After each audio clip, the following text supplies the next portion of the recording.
Hermanos, en el contexto del renovado anuncio del Evangelio, pues en los cambiantes escenarios de la cultura de hoy, la Iglesia cuida porque cada una de sus actividades tenga una línea evangelizadora y misionera intrínseca. Puesto que la acción misionera es el paradigma de toda la obra de la Iglesia, como nos recuerda Evangelii Gaudium 15, es necesario que la catequesis esté también al servicio de la nueva evangelización y que a partir de ella desarrolle los puntos fundamentales para que toda persona esté abierta al encuentro personal con Cristo. En diferentes contextos eclesiales, teniendo en cuenta otros lenguajes, subrayando algunos acentos propios de la catequesis, teniendo un mismo sentir, se reconoce la acción del Señor. La catequesis en salida misionera. Única es la misión que Jesús resucitado ha transmitido a su iglesia, pero es multifacética en su ejercicio, centrada en las personas y espacios a quienes se dirige. La missio ad gentes, la misión a los pueblos, es el paradigma de la acción pastoral de la iglesia.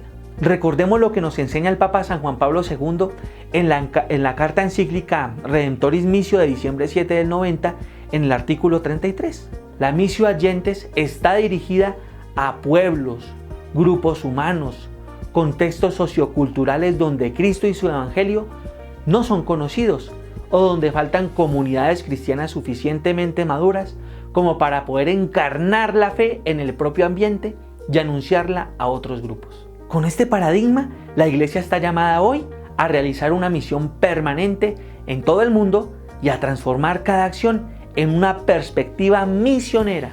En esta renovada conciencia de su vocación, la Iglesia replantea también la catequesis como su tarea en salida misionera. Por esta razón está dispuesta a escuchar las llamadas de verdad que ya están presentes en las diferentes actividades humanas, con la certeza de que Dios actúa misteriosamente en el corazón de las personas, incluso antes de que el Evangelio llegue expresamente a ella. En este sentido, la Iglesia será capaz de estar cerca de la gente de nuestro tiempo, siguiéndola allí donde están. La catequesis también prepara para la misión, acompañando a los creyentes en el crecimiento de las actitudes de fe, y haciéndolos conscientes de ser discípulos misioneros, llamados a participar activamente en el anuncio del Evangelio para hacer presente el reino de Dios en el mundo. Y como nos enseña Evangelii Gaudium 23 y también San Juan Pablo II en la exhortación apostólica Christi Fidelis Laici de diciembre 30 del 88, en el artículo 32, la intimidad de la Iglesia con Jesús es una intimidad itinerante y la comunión esencialmente se configura como la comunión misionera. La catequesis en el signo de la misericordia. El misterio de la fe cristiana encuentra su síntesis en la misericordia que se ha hecho visible en Jesús de Nazaret. La misericordia, corazón de la revelación de Jesucristo, manifiesta el misterio mismo de la Trinidad. Es el ideal evangélico de vida, el verdadero criterio de la credibilidad de la fe, el centro más profundo de la experiencia de la Iglesia. Ella está llamada a proclamar esta verdad que es el amor de Cristo. No hay anuncio de fe si no hay un signo de misericordia. La práctica de la misericordia es ya una auténtica catequesis. Es catequesis en acto. Es el testimonio claro para creyentes y no creyentes. Manifestación del vínculo entre ortodoxia y ortopraxis.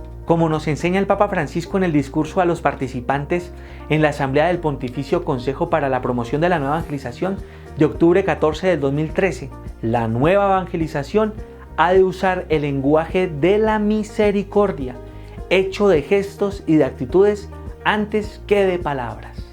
La catequesis puede también comprenderse como una realización de la obra de la misericordia espiritual, enseñar al que no sabe. De hecho, la acción catequística consiste en ofrecer la posibilidad de salir de la gran ignorancia que impide a las personas conocer su identidad y su vocación. En el libro De Catequizandis Rudibus, el primer escrito cristiano de la pedagogía catequística, de San Agustín, él afirma que la catequesis se convierte en una oportunidad para la obra de la misericordia, porque sacia con la palabra de Dios la inteligencia de los que tienen hambre de ella. Para el obispo de Hipona, para nuestro padre San Agustín, toda acción catequística está apoyada por la misericordia de Dios que Cristo ha tenido con la miseria humana. Además, si la misericordia es el corazón de la revelación, también será la condición del anuncio y el estilo de su pedagogía. Por último, mis hermanos, la catequesis instruirá para ser misericordiosos como el Padre, fomentando el conocimiento y la práctica tanto de las obras de misericordia espirituales y corporales, como invitando también a la búsqueda de nuevas obras que respondan a las necesidades actuales. La catequesis como laboratorio de diálogo. En la escuela del admirable diálogo de la salvación, que es la revelación, la Iglesia se comprende a sí misma, llamada al diálogo con las personas de hoy. El Papa Pablo VI, en la carta encíclica Ecclesiam Suam de agosto 6 de 1964, en el artículo 34, nos dice lo siguiente: la Iglesia debe ir hacia el diálogo con el mundo en el que le toca vivir. La Iglesia se hace palabra, la Iglesia se hace mensaje, la Iglesia se hace coloquio. Esta vocación, que tiene su raíz en el misterio de Dios, que en Jesús entra en diálogo íntimo con el hombre, a partir de este diálogo, toma forma y asume sus características. Es una iniciativa libre y gratuita, se funda en el amor, no se debe a los méritos de los interlocutores, no obliga, es para todos sin distinción y crece poco a poco. En la actualidad, este diálogo con la sociedad, con las culturas, con las ciencias, con otros creyentes, es particularmente necesario como una valiosa contribución a la paz. En el tiempo de la nueva evangelización, la Iglesia desea que también en la catequesis se adopte este estilo de diálogo, de modo que el rostro del Hijo se haga más fácilmente visible. Al igual que el encuentro con la samaritana, Él se detiene a dialogar con cada persona para conducirla suavemente al descubrimiento del agua viva. En este sentido, la catequesis eclesial es un auténtico laboratorio de diálogo, porque en lo más profundo de cada persona se encuentra con la vitalidad y a la vez complejidad de los deseos y búsquedas, las limitaciones e incluso los errores de la sociedad y las culturas de nuestro mundo. Incluso para la catequesis, nos dice el Papa Francisco en el discurso a los participantes al Congreso Internacional de la Pastoral de las Grandes Ciudades de noviembre 27 de 2014. Se trata entonces de adquirir un diálogo pastoral sin relativismos, que no negocia la propia identidad cristiana, sino que quiere alcanzar el corazón del otro, de los demás distintos a nosotros, y allí sembrar el Evangelio.